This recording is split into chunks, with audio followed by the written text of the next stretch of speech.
दुनिया के सबसे एडवांस पार्टिकल एक्सेलरेटर में जहां पर यूनिवर्स की सबसे गहरे सीक्रेट स्टडी किए जाते हैं, वहां पर एक हिंदू गॉड का स्टैचू है। मैं बात कर रहा हूं सन, जो कि फ्रांस स्विस बॉर्डर पे है। यहां पर लार्ज हेड्रोन कोलाइडर, वो जगह जहां पर पार्टिकल्स को लाइट की स्पीड के आसपास घुमा दिया जाता है, जहां पर वर्ल्ड वाइड वेब इन्वेंट हुआ, जहां पर 23 से ज्यादा मेंबर कंट्रीज है, 17,000 से ज्यादा साइंटिस्ट और इंजीनियर है, वहां पर है 2 meter tall Shiva bronze statue. लेकिन क्यों? आखिर दुनिया के सबसे एडवांस पार्टिकल एक्सेलरेटर में नटराज जी की स्टैचू क्यों है? ये क्या रिप्रेजेंट करता है और इसका क्या मतलब निकाला जा सकता है? आज की इस वीडियो में हम ये सारे कोरिलेशन समझेंगे। हम ये भी जानेंगे कि इंडिया का लार्ज हेड्रोन कोलाइडर में क्या कंट्रीब्यूशन है और इसके साथ साथ हमें किन बातों पे प्राउड होना चाहिए और नहीं होना चाहिए। आज की इस वीडियो में ये सारी चीजें डिटेल में डिस्कस करेंगे। तो चलिए शुरू करते हैं। दोस्तों, सन के बारे में मुझे ज़्यादा बताने की ज़रूरत नहीं है। ये वर्ल्ड का सबसे बड़ा पार्टिकल एक्सेलरेटर इनिशिएटिव है। यहाँ पर दुनिया भर के साइंटिस्ट आते हैं और कटिंग एज फिजिक्स के ऊपर रिसर्च करते हैं। ये वो जगह थी जहाँ पर वर्ल्ड वाइड वेब भी इन्वेंट हुआ था। वही वर्ल्ड वाइड वेब जिसकी मदद से आप इंटरनेट एक्सेस कर पाते हैं आज, वो इधर ही इन्वेंट हुआ था। इसके साथ साथ पार्टिकल फिजिक्स में ब्रेक थ्रू के लिए यहाँ पर ऐसी ऐसी चीज़ें इन्वेंट हुई है जो हमारी ह्यूमन लाइफ को बेटर बना रही है। अगर आपको सन के बारे में ज़्यादा जानना है तो आप ये डॉक्यूमेंट्री चेक कर सकते हैं, पार्टिकल फीवर। बहुत ही माइंड ब्लोइंग डॉक्यूमेंट्री है and I am pretty sure कि अगर आप ये डॉक्यूमेंट्री पूरी देखेंगे, आपके अंदर एक फील आ जाएगा कि एग्जैक्टली क्या किया है लोगों ने। लेकिन अब वीडियो पे वापस आ जाते हैं कि सन जो इतना बड़ा ऑर्गेनाइजेशन है, वहां पर शिव नटराज जी की मूर्ति क्या कर रही है।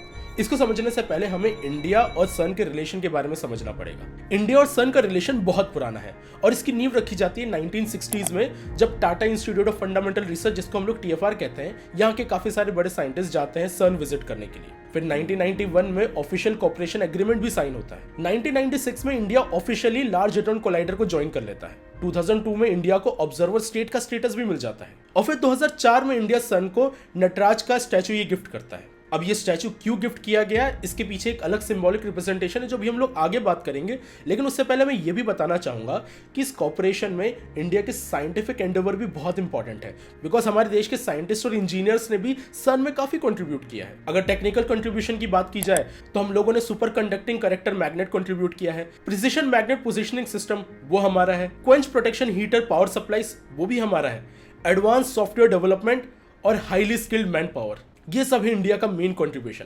और इसके अलावा मॉनेटरी कंट्रीब्यूशन भी रहा है।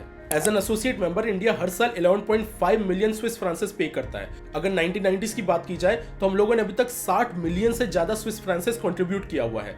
तो मॉनेटरी लेवल पे भी इंडिया का एक अच्छा खासा कंट्रीब्यूशन है और इसका रिजल्ट हम लोग को 2025 में दिखता है, जब breakthrough award for fundamental physics जब अवार्ड किया गया तो उनमें काफी सारे इंडियन फिजिसिस्ट का भी नाम था जिन्होंने सन के ग्राउंड ब्रेकिंग वर्क के ऊपर कंट्रीब्यूट किया हुआ है। उन साइंटिस्ट में से एक मेरे सुपरवाइजर भी थी। उनके साथ मैंने डिटेल डिस्कशन इस वीडियो में डाल रखा है। वीडियो खत्म होने के बाद अभी चेकआउट कर सकते हैं, लिंक मैंने नीचे डिस्क्रिप्शन में दे दी है। तो इसका मतलब यह है कि इंडिया सन का एक बहुत ही इंपॉर्टेंट पार्ट रहा है। सन के सारे अचीवमेंट्स में इंडियन फिजिसिस्ट भी सेलिब्रेट किए गए हैं। लेकिन अभी भी ओरिजिनल क्वेश्चन आ जाता है कि आखिर नटराज जी का ही स्टैचू क्यों दिया गया वहां पर?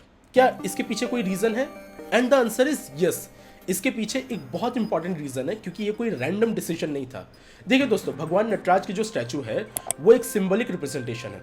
वो ये बताता है कि इंडियन कल्चर में कैसे आर्ट और फिलॉसफी को ब्लेंड किया जाता था। और भगवान नटराज का जो कॉस्मिक डांस है वो यूनिवर्सल अपील रखता है। अगर हम लोग इस स्टैचू को ध्यान से देखें तो इसमें हर एक एलिमेंट किसी चीज को रिप्रेजेंट करता है। जैसे कि डमरू, वो क्रिएशन का सिंबल है। फायर की बात की जाए तो वो ट्रांसफॉर्मेशन का रिप्रेजेंटेशन है। इसमें जो डांस पोज बताया गया है वो एक डायनेमिक बैलेंस को बताता है। सर्कल ऑफ फायर एक कॉस्मिक साइकिल के बारे में बात करता है। और ये जो नीचे आप क्रश्ड फिगर देख रहे हैं, इसे बताया जाता है victory of knowledge over ignorance. तो अगर ध्यान से देखा जाए तो सिर्फ ये एक स्टैचू नहीं है, ये एक सिंबलिक रिप्रेजेंटेशन है कि कल्चरली हमारे क्या वैल्यूज रहे हैं। लेकिन एक इंपॉर्टेंट बात मैं बोलना चाहूंगा दोस्तों, ये सारे कल्चरल रिप्रेजेंटेशन है।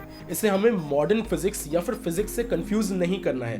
फिजिक्स अलग है, कल्चरल रिप्रेजेंटेशन अलग है। अब मुझे पता है इस स्टैचू को लेकर काफी सारी मिस इन्फॉर्मेशन बाहर फैली हुई है, इसलिए मैंने डिसाइड किया था कि इस टॉपिक के ऊपर वीडियो बनाऊंगा। और ये प्रॉब्लम की बहुत बड़ी जड़ है जो 1970s में आता है फ्रिट्जॉफ कापरा की book the tau of physics से। द टाओ ऑफ फिजिक्स बहुत ही फेमस बुक है जिसमें ईस्टर्न विजडम को मॉडर्न फिजिक्स से कोरिलेट करने की कोशिश की गई है। अब इस बुक से प्रॉब्लम ये आ जाती है कि लोग ये क्लेम करने लग जाते हैं कि जितनी भी हमारी एंशिएंट विजडम रही है, जो हमारे यहाँ पहले से लिखा गया था, मॉडर्न फिजिक्स वो सारी चीजें अब बता रहा है। और इसके ऊपर कापरा का एक कोड भी आ जाता है, for the modern physicist Shivas dance is the dance of सब एटॉमिक मैटर्स। लेकिन दोस्तों हमको ये चीज समझने की जरूरत है कि ये जो चीज की गई है ये 1970s के हिसाब से एक फैशन था, कोई साइंटिफिक ऑनेस्टी नहीं है इस बात में। इनफैक्ट फ्रिजॉफ काफरा जिनके बारे में बात कर करके ये सारे आइडियोलॉजी प्रोपोगेट होते हैं, उनका खुद का कहना है कि हमें साइंस और मिस्टिसिज्म दोनों को अलग रखना चाहिए।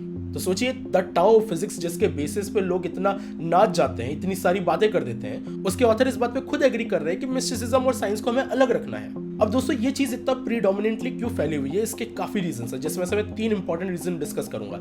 सबसे पहला, हमारा माइंड पैटर्न ढूंढने के लिए बना हुआ है। हम लोग हर जगह पैटर्न ढूंढने की कोशिश करते हैं, भले ही वहां पर कोई पैटर्न ना भी हो। फिर एक कंफर्मेशन बायस भी आ जाता है, क्योंकि अगर हम लोग कंक्लूजन मान के चले हुए तो हम लोग सारे वही एविडेंस देखेंगे, सारी वही चीजें देखेंगे जो हमारे क्लेम को सपोर्ट करे। जो उसके अगेंस्ट में जाएगा उसको हम लोग रिजेक्ट कर देंगे।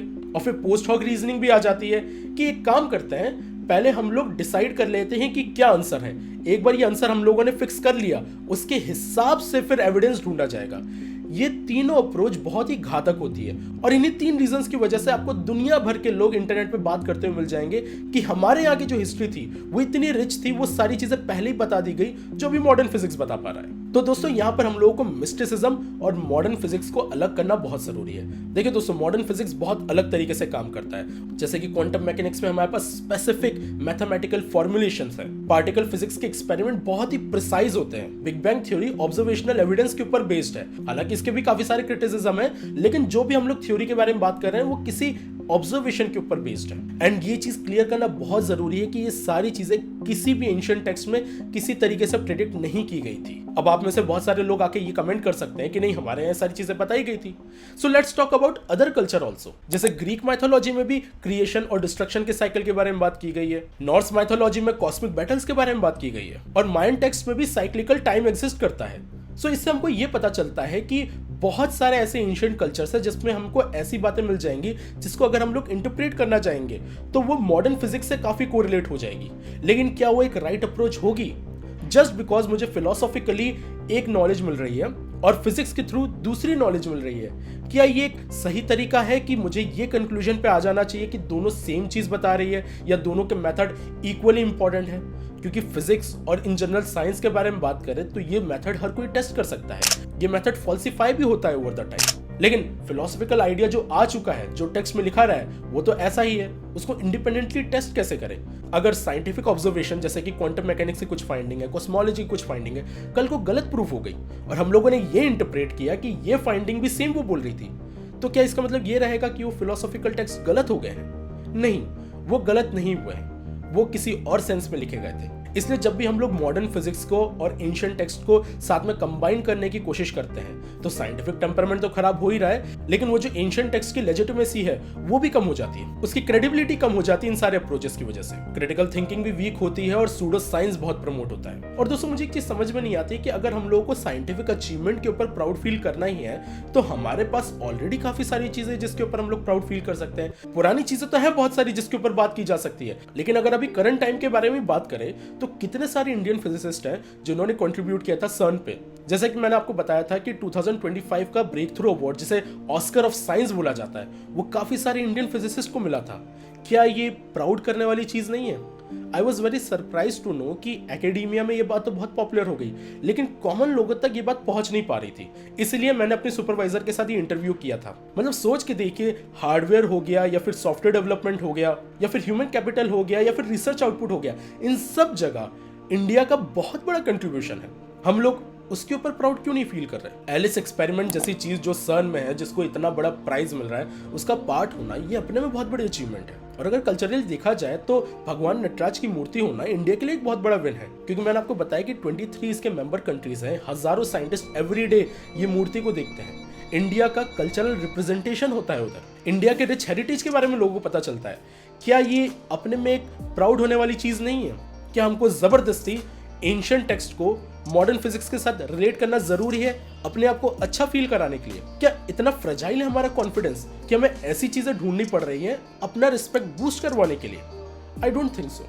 हमारे पास प्लेंटी ऑफ चीजें हैं जिससे हम अच्छा फील कर सकते हैं। सो इट्स बेटर कि वो सारी चीज़ें जो लेजिटिमेट नहीं है उनके ऊपर हम लोग रिलाय ना करें। तो दोस्तों आपको हमेशा ऐसे रेड फ्लैग से दूर रहना है जहां भी लिखा हो कि ancient wisdom predicted modern science, या फिर text contain hidden scientific knowledge, mystical concept explains quantum mechanics, eastern philosophy validates western discoveries.